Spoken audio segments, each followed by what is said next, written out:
তো জয় মা, আজকে ফলন দেবী মায়ের পুজো ছিল, সেখানে গিয়েছিলাম। তো সারাদিন খুবই খারাপ কেটেছে, কি আর বলার, করার কিছু নেই। তো হাই গাইস, কেমন আছো? আশা করি ভালো আছো। তো আমি আছি মোটামুটি একটা।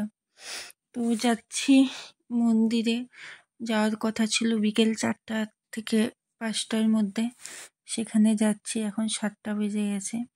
ভয়ে ভয়ে যাচ্ছিলাম যে বন্ধ হয়ে গেছে কিনা, তারপরে গিয়ে দেখলাম না, বন্ধ হয়নি।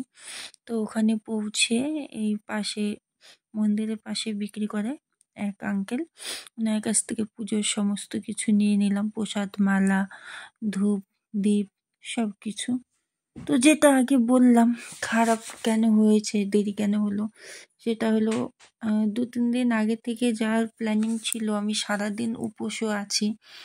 তো সকাল থেকেই বড় ছেলের শরীরটা প্রচণ্ড খারাপ, কিছুদিন আগে থেকে 4-5 দিন থেকেই শরীর খারাপ, কিন্তু সকাল থেকে আরো বেশি, যার কারণে ওকে ডাক্তারের কাছে নিয়ে যাওয়া হয়েছে। তারপরে ওকে টেস্ট করতে দিয়েছিল, পেটের ব্যথা, তো আলট্রাসাউন্ডও করতে দিয়েছিল। তো সেগুলো করা হলো, বাড়িতে আসা হলো। এগুলাতেই চাপে ছেলেটার শরীরটা ভীষণই খারাপ ছিল, মনটাও ভেঙে গিয়েছিল একবার যে যাবো কি যাবো না। তারপরে ভাবলাম না, উপোস যখন আছি তাহলে যাবই, যতই রাত হোক আমি যাবই। তারপরে চলেই গেলাম। তো আমাদের ফুল ফ্যামিলি যাওয়ার কথা ছিল, মাঝখানে বাবারও শরীরটা সারাদিনের ধকলে একটু খারাপ লাগছিল। তারপরে আমি আর বড় ছেলেকে নিয়েই গেলাম যে চল, তুই চল আমার সাথে, পুজো দিয়ে আসি। তারপরে ও আর আমি গেলাম, মায়ের সুন্দর করে পুজো দেওয়া হলো, কিন্তু ওই সন্ধ্যা আরতিটা হয়ে গেছিল। মায়ের এখানে খুব সুন্দর পুজো দেওয়া হলো, এখন বাড়ি যাচ্ছি। তো বাড়িতে চলে এসছি, এখন খাবো। পুজো দেওয়া হয়ে গেছে, সারাদিন উপোস ছিলাম।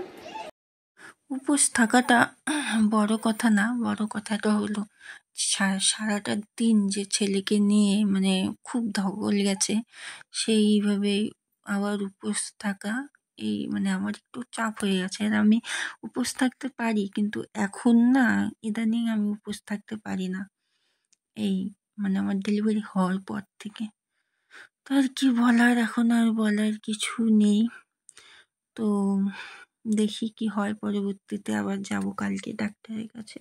তো আমার ভিডিওগুলো ভালো লাগলে অবশ্যই লাইক, কমেন্ট, শেয়ার অ্যান্ড বেশি ভালো লাগলে একটু সাবস্ক্রাইব করে দিবেন। তো আমি এখন ভাত খাচ্ছি, সব রকম তরকারি দিয়ে নিরামিষ করেছি, আর পনির, আলু, পোস্ত দিয়ে করেছি। তো অনেক রাত হলো, তো কালকে সকালে ভিডিওটা ছাড়বো। Bye bye.